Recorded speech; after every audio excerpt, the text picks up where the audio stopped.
Our next severe weather ingredient is instability, and instability is basically the ability of air to rise on its own. And this comes from another basic tenet of meteorology that states that warmer air tends to rise while colder air tends to sink. And so the way we can build instability in a given environment is to warm up the air at the surface to make it warmer than its surroundings.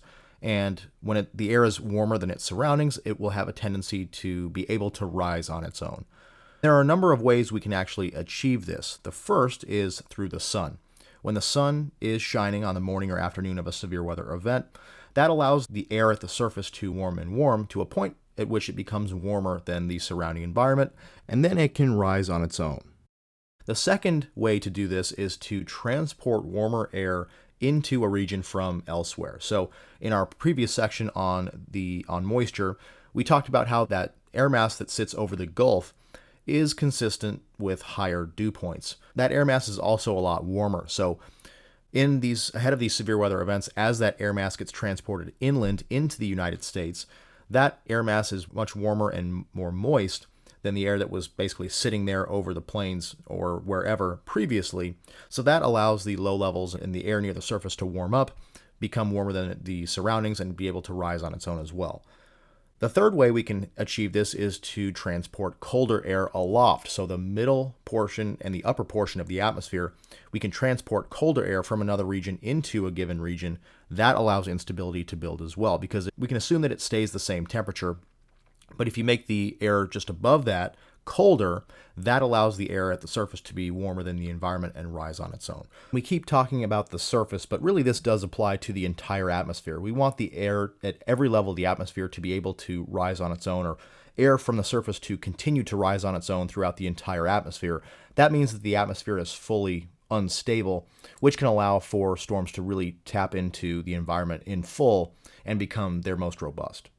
Storm chasing is hard. Get expert help from a live coach. Discord community link in description. Those are really the main mechanisms that allow us to build instability in a given environment. And oftentimes in many severe weather setups, you'll see many of these mechanisms occurring at once, and that allows instability to build and build over a period of time during a given day for the environment and storms to act upon that instability later on in the day.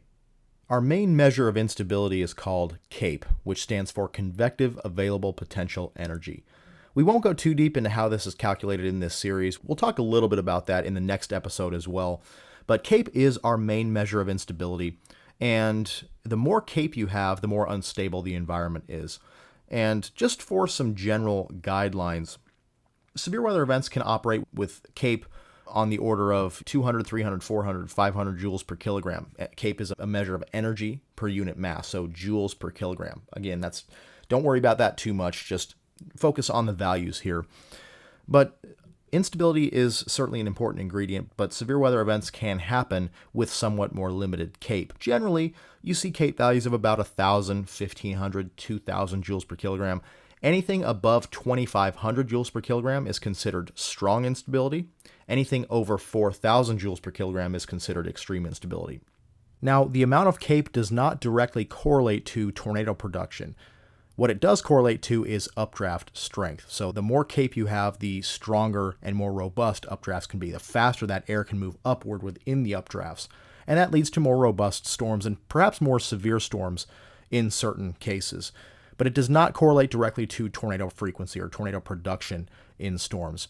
There have been many events with really extreme instability that have not produced tornadic activity, and there have been events with pretty low CAPE values that have produced significant tornadoes. So it's not directly tied to tornado frequency or production.